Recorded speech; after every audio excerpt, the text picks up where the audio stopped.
నేను మీ Sunil Kumar Gajula. God gives and forgives, but man gets and forgets అంట. నిజంగా చూడండి, ఎవరైనా కానీ ఇచ్చి ఇచ్చి ఇచ్చి ఇచ్చి వదిలిపెడుతూ ఉంటారు గొప్పవాళ్ళు వాస్తవానికి.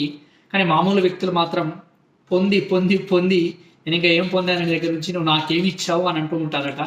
ఇటువంటి వాళ్ళు సహజంగానే నీ చుట్టూ కూడా చాలా మంది ఉండనే ఉంటూ ఉంటారు.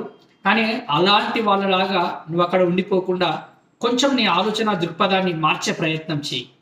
చేతనైనంత వరకు నువ్వేమి ఇవ్వగలుగుతావు ఎదుటి వ్యక్తికి, నువ్వే విధంగా సహాయపడగలుగుతావు ఎదుటి వ్యక్తికి అనే మైండ్ సెట్ని మార్చుకోగలిగినప్పుడు ఆటోమేటిక్గా నీ జీవితంలో నీకేం కావాలో అవి రావడానికి ఆస్కారం ఏర్పడుతూ ఉంటుందట.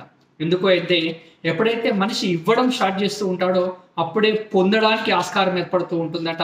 Start giving. At the same time చాలా సందర్భాల్లో మనము ఎవరో ఎప్పుడో ఏదో అన్న విషయాన్ని మనసులో పెట్టుకొని అలానే ఉండిపోయే ప్రయత్నం చేస్తూ ఉంటాం. కానీ forgive the concept, the words, the situations ఏదైనా సరే మారిపోతూనే ఉంటుంది కదా. కాబట్టి వాళ్ళని ఫర్గివ్ చేసే ప్రయత్నం చేయి. తర్వాత final one it is believe.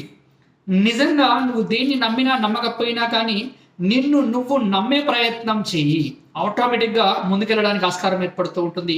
వీలైతే ఇవ్వు, తర్వాత క్షమించు, కాకపోతే నిన్ను నువ్వు నమ్ము.